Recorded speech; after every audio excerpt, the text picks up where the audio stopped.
Welcome welcome to today's edition of Press R. As usual, we shall examine two topics on today's program. Is the way political parties in Cameroon using discipline hampering or enhancing the democratic process?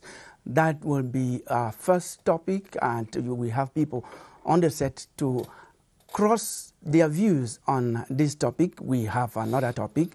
Will it be safe for us to say that the increasing wave of disasters today is retribution on human stubbornness to nature? You know, there are so many disasters. We have had so many floods. We have so many other kinds of disasters. We are just going to ask them here whether nature has decided to pay us back. And to discuss these topics, we have the following panelists. We have Professor Elvis Ngolengole. He is a member of the CPDM Central Committee. He is also the national coordinator of the CPDM Academy. Welcome to the program, Prof. Thank you, Gillian. Yes, it's a pleasure to be back. The pleasure is shared, Prof. We also have you, Mr. Nkemlemo Dennis, the National Communication Secretary of the SDF. Welcome to the program. Thank you, Killian. Good afternoon, televiewers. Welcome, Prof. Thank you, and Eugene. Yes, you talk of Eugene. Eugene is a household name on Press R. Eugene is media and environment consultant, media and environment development consultant. Eugene, you're going to talk to us much about how we feel that nature is paying us back because we are stubborn. Welcome to the program. Thanks indeed. It's a pleasure to be here. And we start the program with the week in review in our regular slot, Press Review. It is done for us by Manuela Vemnui. Manuela. Newspaper audience this week remained served with news reports cutting across the board. Discipline in political parties, time to bring back the derailed. Headlines, Cameroon Tribune. To the Guardian Post, SDF against SDF over upcoming elections as Honorable Nincha sides with MRC, while Honorable OC encourages registration on electoral register. The paper further reports on MRC that threatens nationwide protests to fault a regional elections organization. But the Chronicle Times says anti-COVID-19 funds split MRC and Campto's regional election bluff, diverting attention from his political blunders. Just when the Horizon reports that MRC officials in maximum security prison in Gabon for alleged forgery. Then flood victims in Douala and Edea received the head of state's assistance on Cameroon Tribune in a natural disaster that got general mobilization on the same paper. The Voice sees the Douala floods as yet another instance of wanting governance. In the face of this devastating floods in Douala, the Post newspaper wants to know where the CFA 110 billion CFA funds to provide good drainage system has gone to. Then 7 are feared dead as floods hit Nguti. Before 1 goes missing, houses and Fon's palace destroyed in landslide in Lebialem on the Guardian Post. The Anglophone crisis is then described on the Voice Weekender as an existential threat to the UN, just when Army General apologizes for military excesses in Moyoka, before Tumi's AGC urges government to resume talks with Ambazonian separatists on the Herald Tribune. Then daughters of dreaded Amba General reunited with family in Douala on The Voice. Death then strikes the University of Bamenda as their lecturer Tumi Kenneth dies in tragic car crash in Yaoundé on the Guardian Post. Cameroonian Vera Songwe in race for World Bank agency top job. At the same time, Cameroonian Engelbert Zouai Tundi, candidate for race to a SECNA top job, pledges to strengthen performance on the Guardian Post. His Excellency Chochu Monono is presented by the advocate as man of the moment with his double appointment. Then the National Commission for the Promotion of Bilingualism and Multiculturalism goes proactive on the horizon before food poisoning leaves 3 dead, 5 hospitalized in Limbe on the Post. The same paper reports that kidney disease patients protest against government's indifference to their plight. Just when Boya, Bamenda and Bafoussam named most expensive towns in Cameroon, the advocate presents new twist in CDC land surrender imbroglio.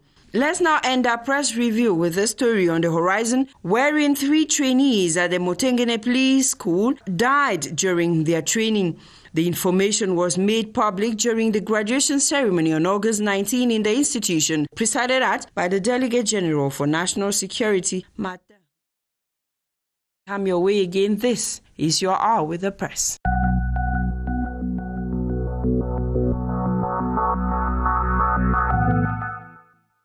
Appointment is next Sunday. Emmanuel Avenue and our viewers are waiting for you next Sunday. Prof, you listened to that press review and it started with party discipline. That's the way you call it. And this week, last week that just ended, for a whole week, the Central Committee of the CPDM, a subcommittee, ad hoc committee that is in the charge with disciplining those who do not respect the basic rules and regulations of the party. And you had so many files there to treat. Party discipline, what do you put into that package we call party discipline?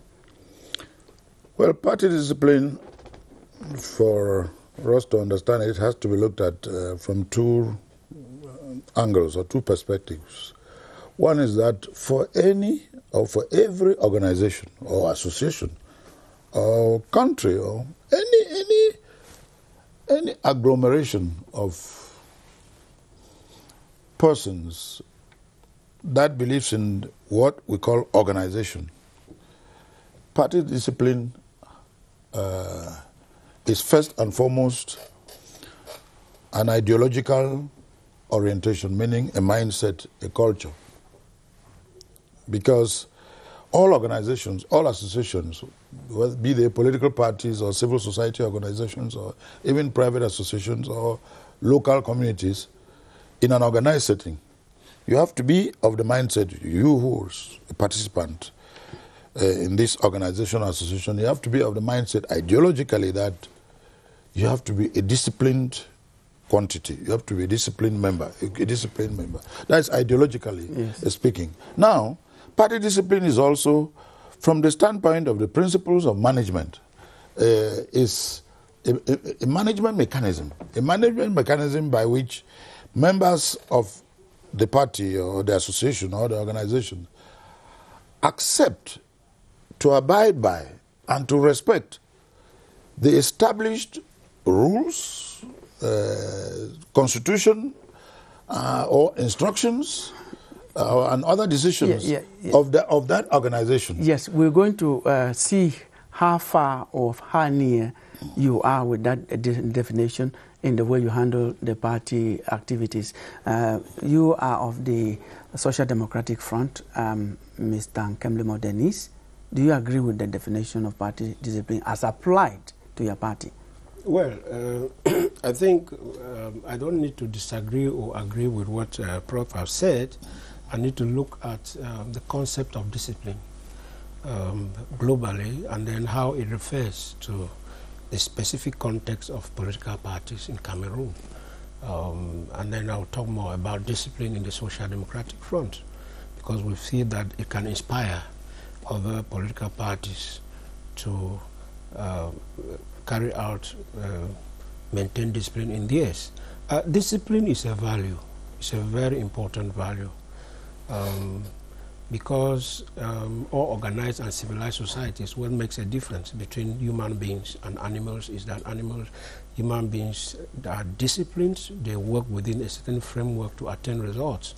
So if you are not disciplined, you will not be able to attain those results. Unfortunately, what obtains is people have used the important element of discipline for political victimization, and that is where it becomes very problematic, because discipline as a concept is very no good. problem with no it. Organized society Yes. can deal without. Yes, but when you start using it wrongly, it Now, becomes very, very good. problematic. Prof, let us look at it within the context you were meeting this week as the ad hoc subcommittee in charge of discipline in your party. Yeah.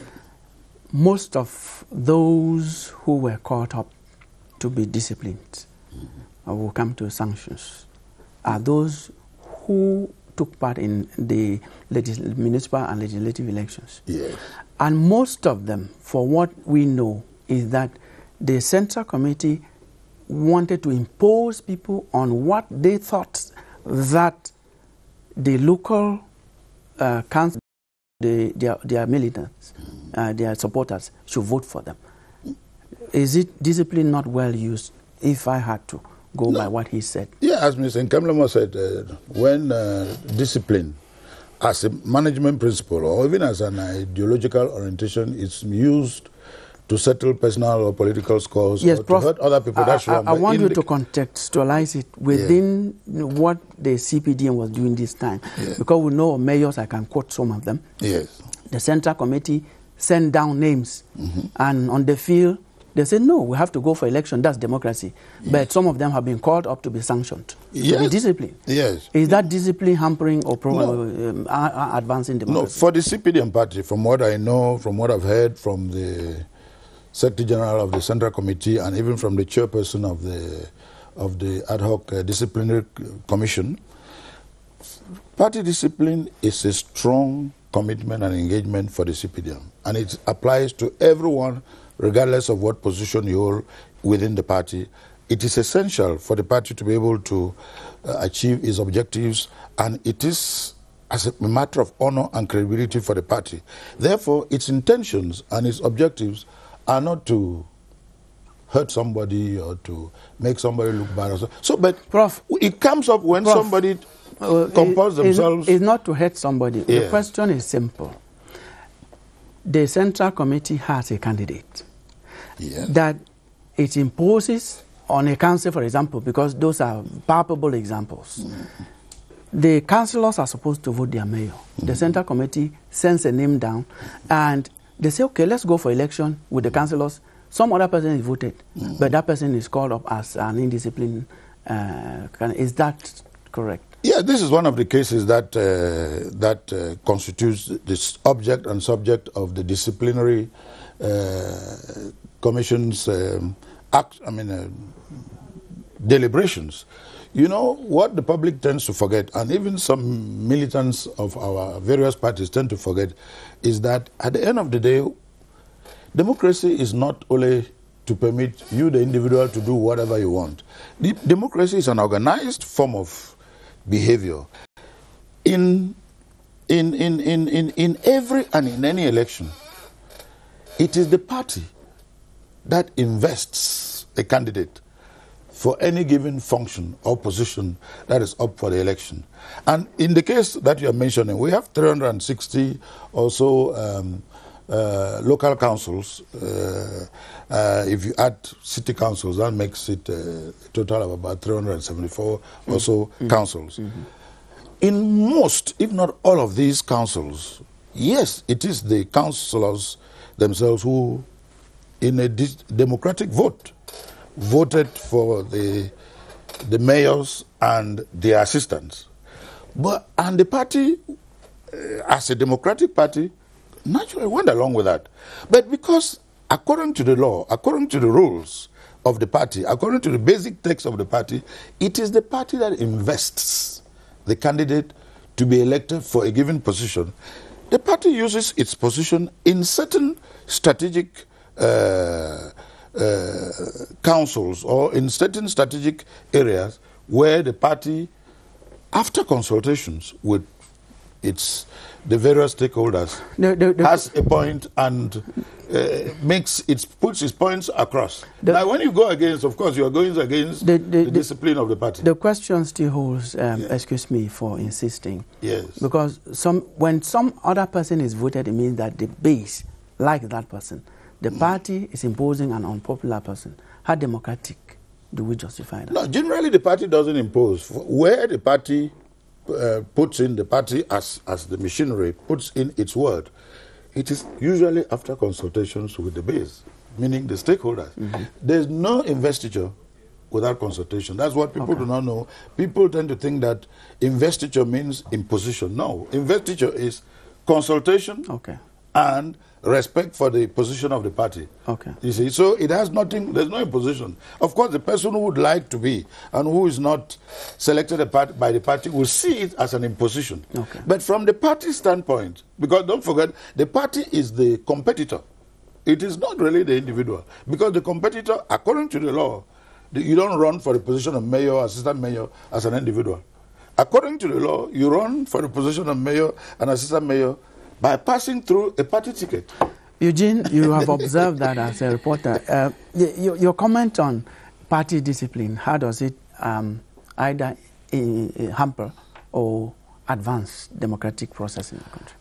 Let me start from the issue on discussion. I think one of the problems is that our political parties in Cameroon are very structured organizations. They are not movements where you can drift in and out based on a certain ideology that you ascribe to. These are very, very strong, structured institutions, whether it's the CPDM or the SDF.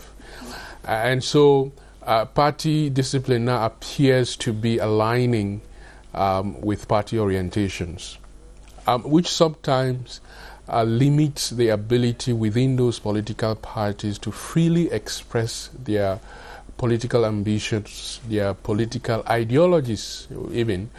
And so that's why I think that party discipline, the way it's understood in Cameroon and the way the political parties are structured, is really, really not a very good thing for democratic process, because there's so much limitation that has been placed on the individual in terms of how you can express your political views and opinions and go forward. Secondly, we also we could have if we had a political party that was a movement, for example, where it's just an ideology to which people ascribe. And you could agree and disagree among yourselves, but agree on a core ideological understanding of what public service or what political engagement should look like. People can move in and out. That, to me, would be the ideal kind of political party to advance democracy, where there is really little limitations on people's political aspirations, very little limitations on people's opinions. The real problem is it's not only the structural limitations that have been described, but the freedom of expression itself is constrained by that overstructured political party. Yes, and it is really structured because in Cameroon you don't have free candidates during yes. So, I mean, we're not saying, we're analyzing the situation, right? Yes. And we're saying that there's something fundamentally incorrect about the system itself. And you're very right when you make it that way. In Cameroon, I've argued on this program before that it's very difficult to have a political career outside of the political party in Cameroon. The law gives the political party so much power on the control of the political space, which is really not very good for democracy. Thank you. When you spoke a while ago, you ended by saying that if it is not well used, it will end up victimizing some of the aspirants, people who have aspirations in the party. And we know that the SDF is not spared from that type of party discipline. No. We are very, very much spared from it. You know, maybe to explain myself, I want to make some sort of a comparative explanation. You know, the discipline is so important to the social democratic front to the extent that a whole article with so many sub-articles concentrates or regulates issues of discipline. It's very well regulated in the You're talking about Article 8. No, 8. 8.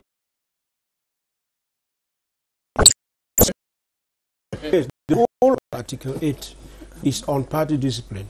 We have had NEG meetings which run beyond 24 hours, we had to reconvene because the debate are so heated. So. Give an idea for the CPDM party how it works. There are, if you look at the basic text of the party, there are 5 articles from Article 31 to Article 35 that talk about just discipline. And in the CPDM party, discipline or disciplinary committees function at 3 levels. The first level is at the level of the basic organs. Any level of any basic organ in the CPDM can constitute itself into a disciplinary committee, meaning cell, branch, subsection, and section. Each of their executive bureaus are actually disciplinary committees that if at any of those levels any member misbehaves or comports themselves wrongly, the executives of any of those levels can constitute itself into a disciplinary committee or commission, and they can sanction the militant. The other level that many people tend to talk about is the level that is meeting now in the Central Committee, which is the second level, which is the ad hoc committee or commission of the Central Committee. The ad hoc committee of the Central Committee of the CPDM is simply the second level. And the cases that they deal with at the level of the Central Committee in terms of the ad hoc disciplinary commission are cases that have come up from the basic organs. They are not cases which have just been concocted in Yaoundé. It's usually the presidents of sections, heads of the divisional delegations or regional delegations, section presidents, who have come up with documents and reports that they have placed at the level of the Central Committee, and the Central Committee has taken an action given the basic text. There is another level, which is the third level, which people tend to ignore, which is the level of the political bureau. The political bureau, on the instructions of the national president, can present that case to the political bureau, and the political bureau will carry out the sanction. But whatever be the level, from the lowest level through the level of the Central Committee and even the level of the political bureau, the person or the persons that are heard before these instances, they have the freedom to be assisted by a lawyer of their choice or a peer, meaning one of their members, to come and defend them.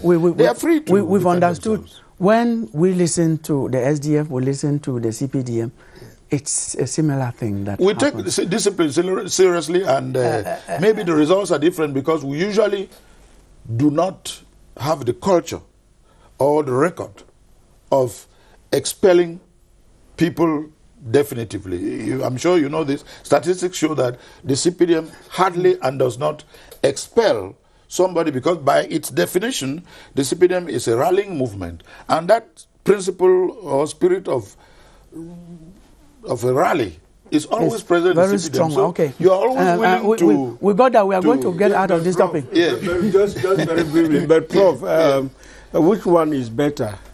To say that, okay, you have auto-excluded yourself, you can carry out your political career somewhere else freely and be a free person, or to send you to prison, as many of you in your party. Prof will not be the one to answer. No, he's not answering. He's not answering. You are not to answer that. It's only the state that sends to prison. Prof, please. We don't send anybody. Prof. Yes. He is not asking the questions on this set. Yeah. So, which one is better according to you? I think that the Social Democratic Front's method, that to say that you have offended, you have carried out a grave offense to the party, but you are still a free man, you can follow your pursue your political career from a different...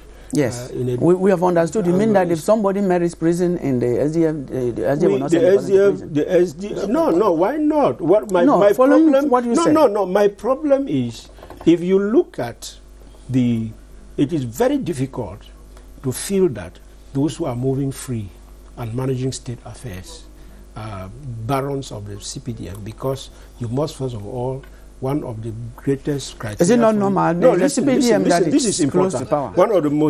One of the greatest criteria of having a high-level position where you accept a lot of responsibility is you have to be member of the CPDM. That's why many people who are even appointed without being members, they rush to get their cards in order to consolidate their position, their political position. But the point I'm making is that when you look at those gurus outside, those CPDM gurus that manage outside, they are not better than those who are in prison. So there is a different, there's a different perspective. I'm not deviating from our topic. We are talking about the party has no power to send someone to prison. I'm not no political party has that power. And we know that's why they call the CPDM the state party, because no, it's not a state party. The Secretary General of your party, Prof. Yes. The Secretary General of your party. Yes. Do you know that he has the rank in the administration of a vice prime minister, and he has a budget from the taxpayer? Not a state budget. No. When you equate to he is the vice. He is no longer a minister, a sitting-in minister. That's true. But he has the rank in administration of a vice prime minister. Let me You don't use state instruments to give honor and privileges to political party members. It doesn't go like that. It's difficult to defend that one. There are traditional leaders. There is a lot of confusion between CPDM and the state administration and management. Our topic is this, Prof. This is our topic. Party discipline. Does it advance or hamper the democratic process? That's what we are talking about. Yes. We are not talking about the way parties are structured and how they are run. Now we are going to move. For the CPDM, it advances the democratic process. It is good. So. It shows credibility. Yes. It shows commitment. It shows engagement. Very briefly, what are the sanctions that you have during? The sanctions are briefly. We are going to the sanctions are previewed by the text, and the sanctions go for the disciplinary committees that meet at the level of the basic organs. The sanctions provided by the text are that they can be given a blame, they can be reprimanded, and the persons can be suspended from the party function. Okay. Party function. Now, at the level of the Central Committee, the level at which we are working for the present commission, the sanctions that are provided include temporary expulsion, permanent or definitive expulsion, or you can be suspended from your function. Okay, thank you. Because there are two categories of sanctions. Yes. Thank you very much. We're going to move on to the second topic, and our second topic is on disasters. We are asking the question, the many disasters that we have, the multiplication of disasters in all kinds, is it a way nature is paying back human stubbornness? But before we discuss that topic, what has been happening in Cameroon within the past 2-3 weeks?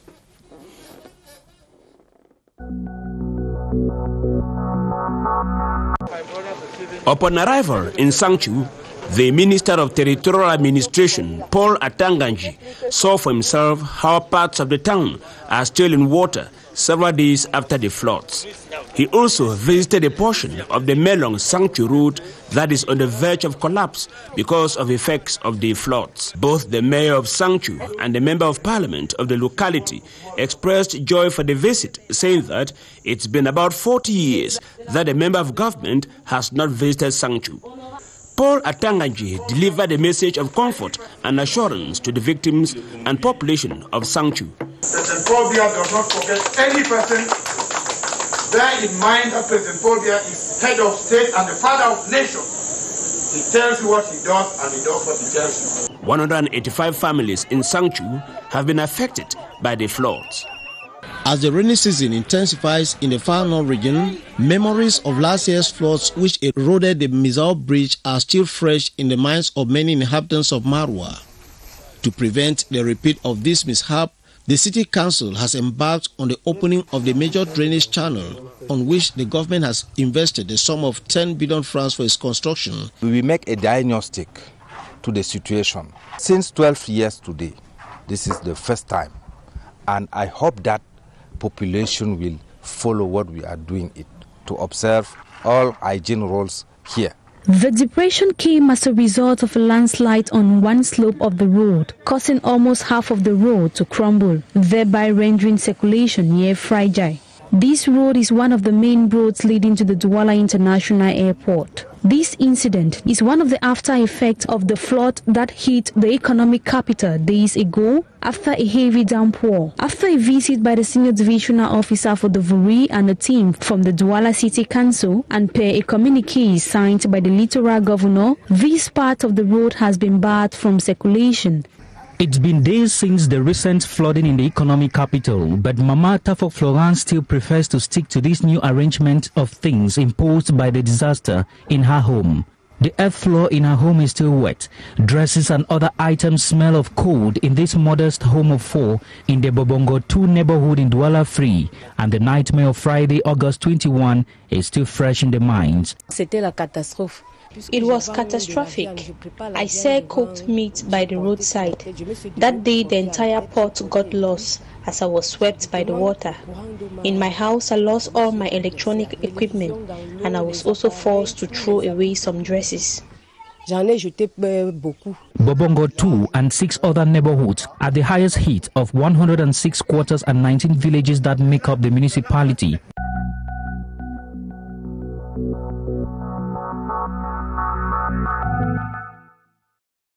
Those reports can constitute what we call the tip of an iceberg of what is happening in Cameroon and, of course, around the world.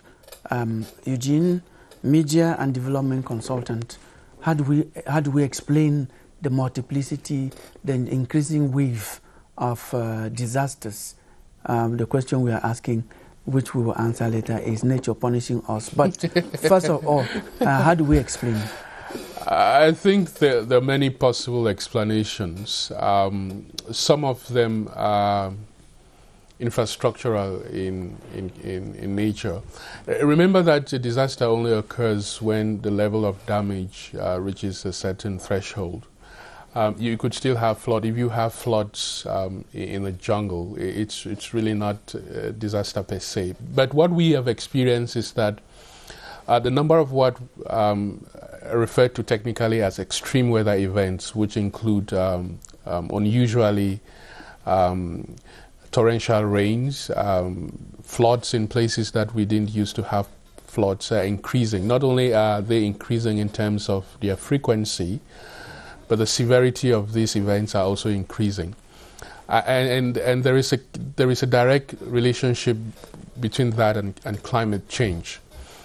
Now, the level of damage that they can cause would have to do with infrastructure, the way the roads are built, the drainage system within a city, urban areas or even rural areas, but also the way as humans we have been able to use nature. Trees, for example, provide a natural wedge and help limit how much of soil erosion we can have, and all of those roads moving away is because most of those roads you'll find that the trees around the roads, the gullies have become bare over the time, and so flash floods tend to be faster, and the energy that is required to tip up a hillside or to flush out a road has reduced over time. So there are a lot of both man-made and sometimes just natural occurrence by some reason that we didn't choose. We live in a place where it's more likely to have heavier rains. Yes, Eugene, you say the wave of floods, of disasters, you define that so well, is linked to climate change. How do we bring to the understanding of a common person the paradox of the climate getting hotter, but we get floods, we get more water? Okay, that's an interesting one, right? Now, this is what's happening. So, if you increase the global average temperature, I don't want to get into the geography of it or the science of it, but the idea is if you increase the average temperature, you have more moisture leaving the surface of the earth into the atmosphere, and when that water condenses, the rains are heavier. That is why hotter parts of the country tend to have a lot more rain. The coastal parts of the country that are warmer have heavier rains. All of the tropical, if you look at even the world map, the tropics tend to have more rains, but the tropics are also the parts of the world that are warmest in terms of temperature. So there's that relationship between temperature and rainfall. But the opposite is happening in places like the extreme north, where we have more prolonged dry season. And this prolonged dry season is due to the fact that first you really don't have so much moisture in that place and those parts of the country naturally, but also the fact that when it rains, it's like all of the rain that needed to fall for that year decides to fall in a couple of days. And I have been there, you're right. And the floods, the impact in terms of floods are almost the same. Yes, there are times that you run from October to May without a drop of rain. So maybe to explain further is that global warming cascades a number of other changes in the climatic system. You have, for example, it may not be our case, but because the surface of the earth is warmer, you have the currents in the ocean change. You have all of these cyclones that are happening. The distribution of air pressure on the surface of the earth is torpedoed.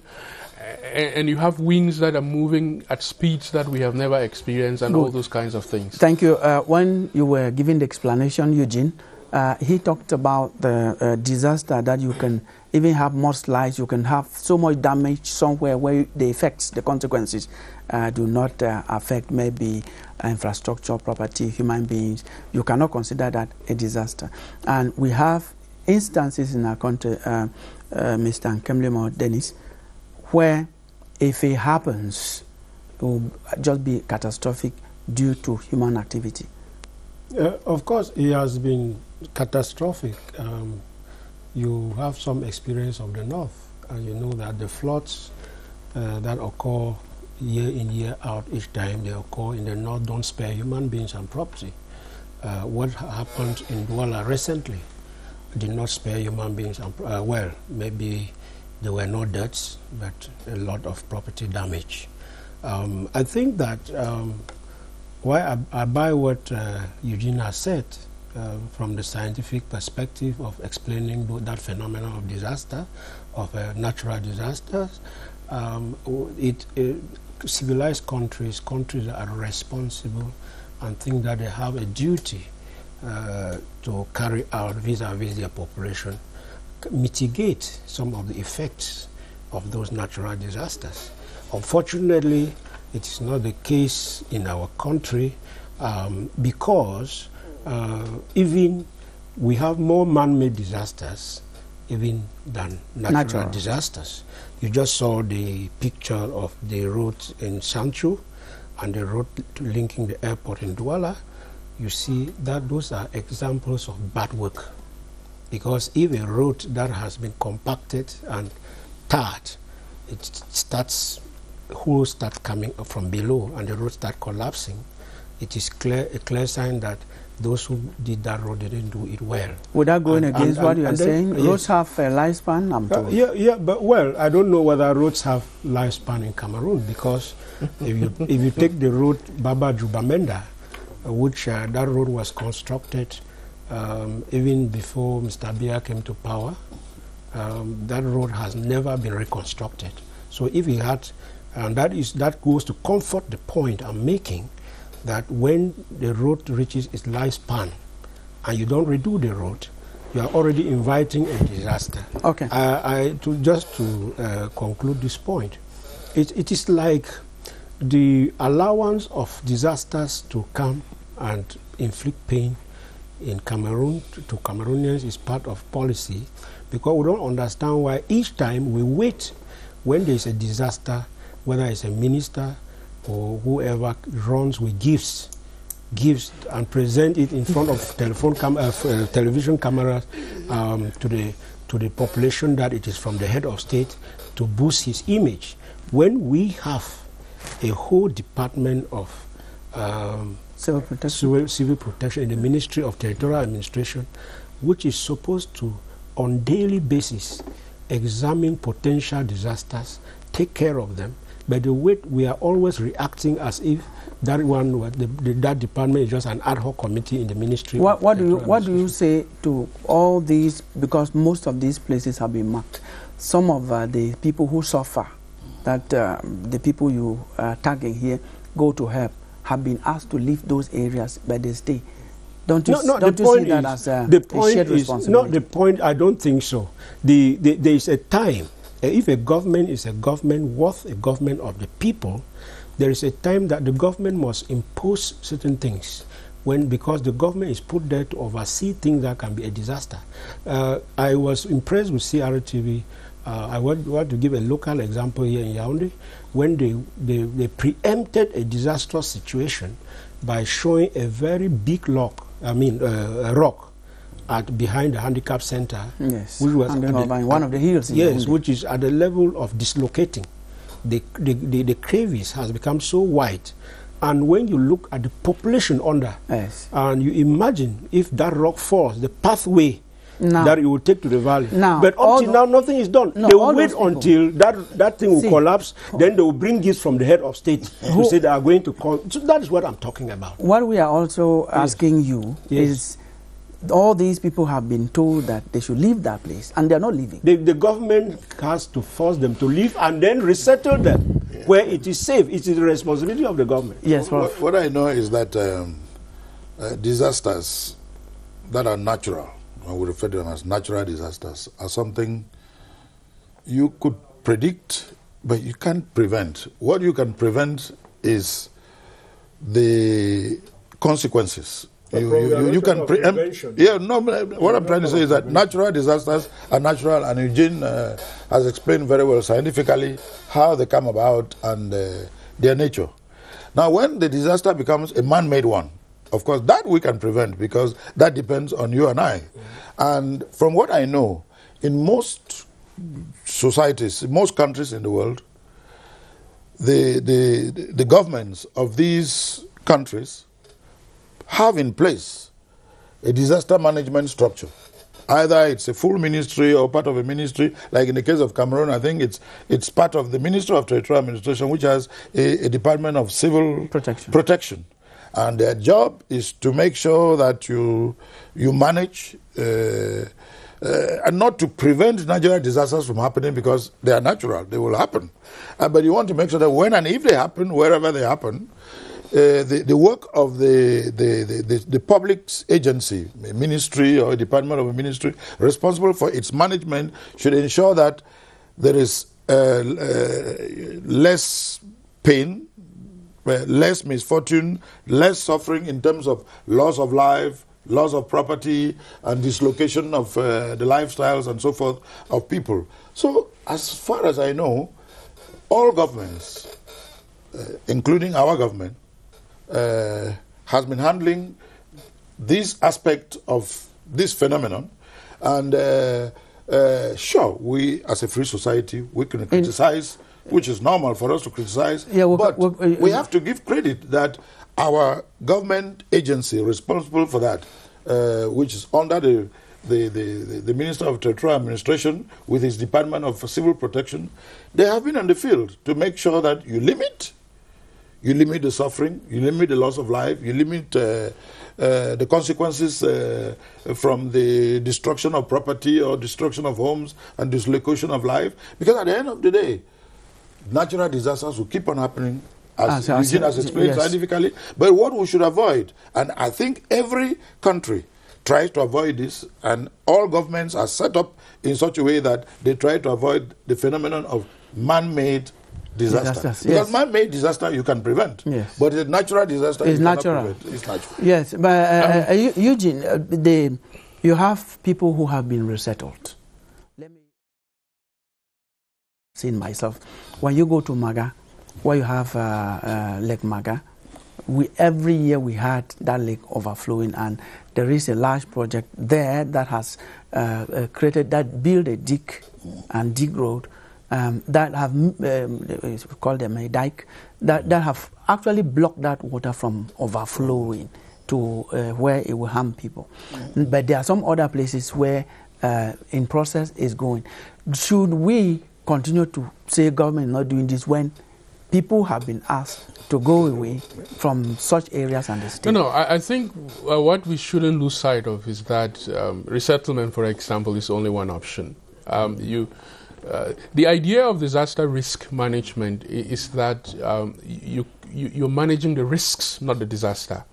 So, which therefore means that it's a forward-looking approach to managing disasters. In that you go to a place like around the airport in Douala, like the slums of Yaoundé, like the slums in Douala, and you can make an assessment of disaster risk, and you can use both engineering as well as regulatory mechanisms to resolve that problem. It could mean defining new building regulations for that area. You can't apply the same building regulations for people who live along waterways as those who live up the hills. So municipalities need to be dynamic in that sense, in that you can't apply the same building regulation across the city as if it was one homogeneous ground. Yes. Just on that point, before you continue, let us look at Boya, let us look at Douala, let us look at Limbe, let's look at some other places that are prone to some natural disasters. We have always said that the lava is from the volcanic activity in Mamboya is very kind to people. It always goes the other side. But we also have the tremors, but the buildings there are skyrocketing. What if there's tremors?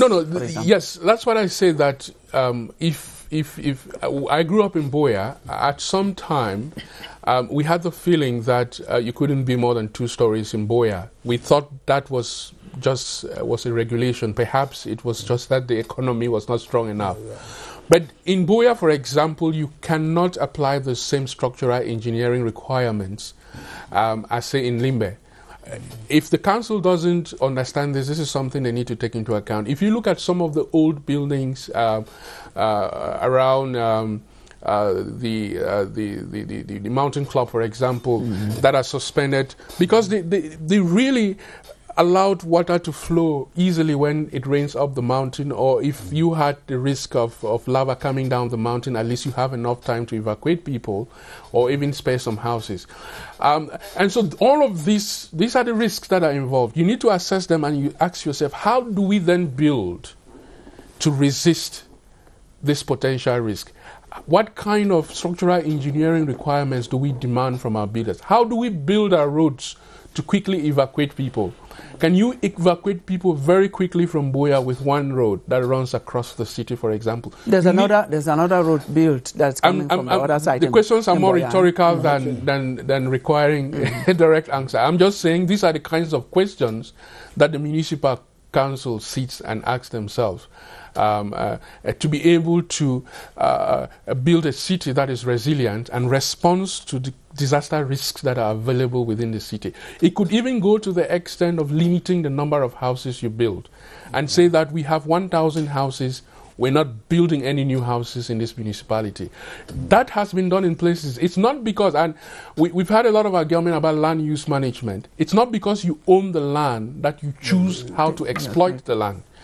The government can say, no, this is purely agricultural, this is purely recreational, this is purely industrial, and if you own land there, you can only use it,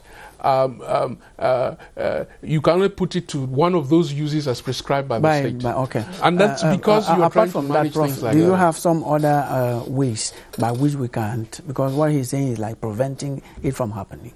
Yes, other ways of managing the consequences of disasters is to put in place alert systems, early warning systems. There are some countries, Japan and others, in the US, for example. We have that in Cameroon, we have in Legnos, we have in Legnos. I think Cameroon is already... In Legnos also. The good thing about the Cameroonian approach to disaster management is that